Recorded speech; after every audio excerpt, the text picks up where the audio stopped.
Tipe kepribadian INFJ adalah salah satu jenis kepribadian yang cenderung lebih suka menyendiri, memahami hal-hal secara mendalam melalui firasat atau intuisi, membuat keputusan berdasarkan perasaan dan nilai-nilai pribadi, serta menyukai kehidupan yang teratur dan terencana. Orang dengan kepribadian seperti ini seringkali memiliki pandangan yang sangat ideal tentang bagaimana dunia seharusnya berjalan, termasuk bagaimana orang lain seharusnya bertindak atau berinteraksi. Ini membuat mereka cenderung menilai orang lain dengan standar yang tinggi, yang bisa berujung pada kritik yang sangat tegas dan mendalam. Namun, cara mereka menyampaikan kritik itu unik karena seringkali dibungkus dengan tampilan yang penuh perhatian dan pengertian terhadap perasaan orang lain, meskipun isi kritiknya sendiri bisa terasa sangat menusuk atau menyakitkan.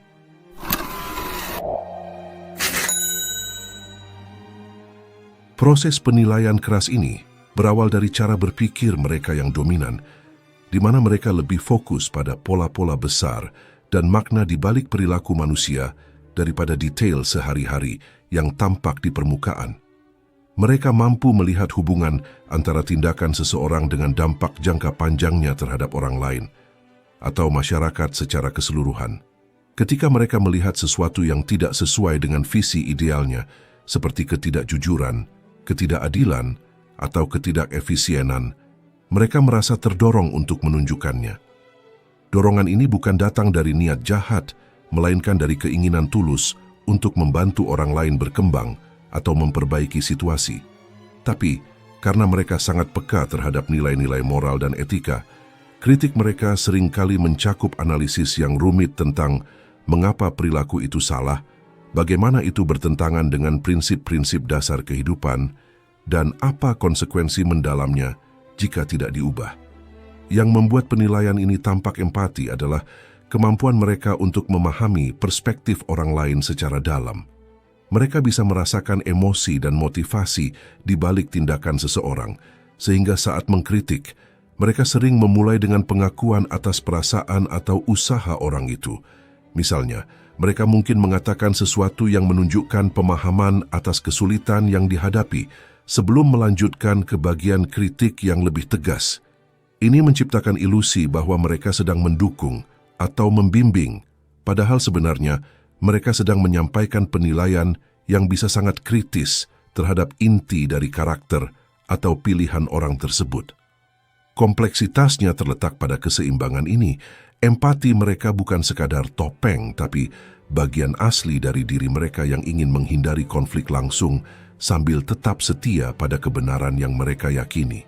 Namun, ini bisa membuat penerima kritik merasa bingung atau terluka lebih dalam, karena kritik yang dibungkus perhatian justru terasa lebih pribadi dan menyeluruh.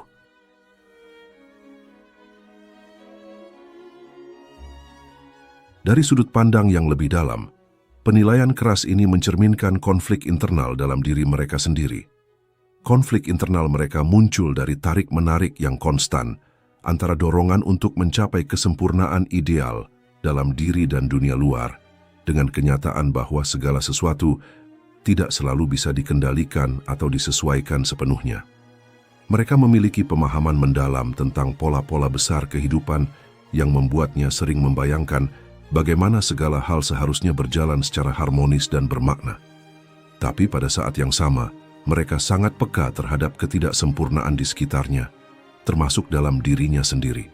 Ini menciptakan ketegangan di mana mereka menuntut standar tinggi pada diri mereka terlebih dahulu, sehingga muncul rasa bersalah atau ketidakpuasan yang mendalam jika tidak mencapai visi itu. Tarik-menarik ini diperparah oleh kepekaan mereka terhadap perasaan orang lain, yang membuat mereka merasa bertanggung jawab atas kesejahteraan orang di sekitarnya, meskipun hal itu seringkali mengorbankan ruang pribadi atau energi mereka sendiri. Mereka ingin membantu dan membimbing orang lain menuju perbaikan, tapi secara internal, ini bertabrakan dengan keinginan alami untuk menyendiri dan memproses pemikiran dalam keheningan yang bisa membuat mereka merasa terkoyak antara keterlibatan sosial dan penarikan diri. Konflik ini menjadi lebih kompleks karena mereka cenderung menyimpan analisis mendalam tentang situasi atau orang lain dalam waktu lama, sehingga ketika akhirnya menyuarakannya, itu sudah syarat dengan lapisan emosi dan alasan yang saling bertautan. Tapi di baliknya, ada rasa takut bahwa penilaian mereka bisa merusak hubungan atau menimbulkan konflik yang mereka hindari. Ini mencerminkan perjuangan antara komitmen pada nilai-nilai pribadi yang kuat dengan pemahaman bahwa menerapkan nilai-nilai itu di dunia nyata seringkali melibatkan kompromi atau pengorbanan.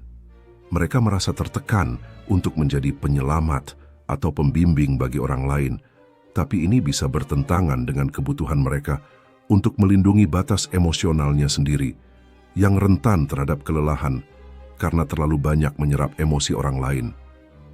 Objektifnya, ketegangan ini membuat mereka seringkali mengalami siklus di mana idealisme mereka mendorong ambisi tinggi, tapi realitas membawa kekecewaan yang pada gilirannya memperkuat introspeksi diri yang intens dan kadang-kadang menghambat kemampuan mereka untuk beristirahat atau menerima ketidaksempurnaan sebagai bagian alami dari kehidupan.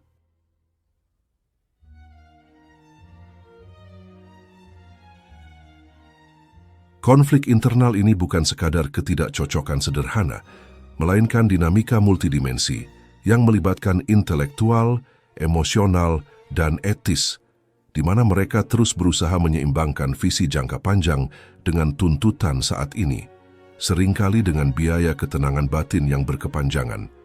Ini mendorong pertumbuhan pribadi yang dalam jika dikelola, tapi juga berpotensi menciptakan rasa isolasi jika tidak disadari, karena mereka jarang membagikan perjuangan ini secara terbuka untuk menghindari beban tambahan pada orang lain. Objektifnya, ini bisa menjadi alat yang kuat untuk perubahan positif jika diterima dengan baik, tapi juga berisiko menciptakan jarak dalam hubungan karena orang lain merasa dinilai terlalu dalam tanpa ruang untuk pembelaan.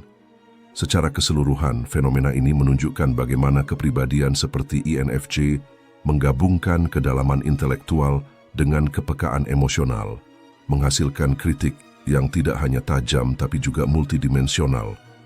Ini bukan sekadar menunjuk kesalahan, melainkan upaya untuk mendorong keselarasan dengan nilai-nilai yang lebih tinggi. Meskipun cara penyampaiannya bisa membuatnya terasa seperti campuran antara kasih sayang dan pukulan telak. Memahami ini membantu melihat bahwa di balik tampilan empati ada komitmen yang kuat terhadap integritas dan pertumbuhan, tapi juga potensi untuk kesalahpahaman jika tidak dikelola dengan hati-hati.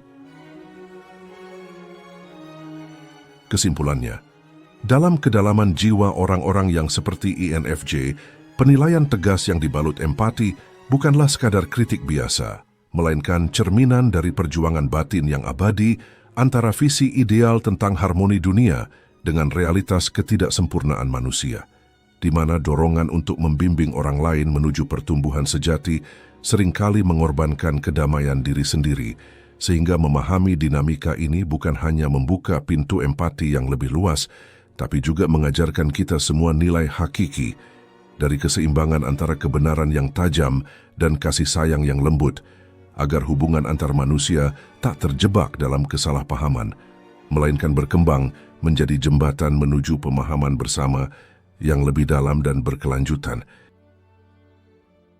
Baiklah kalau begitu, seperti biasa, terima kasih sudah menyimak sampai sini. Jangan lupa subscribe Jeda Sibuk. Nantikan pembahasan saya selanjutnya. Saya, si ganteng dan tampan Fernando Widono. Sampai jumpa.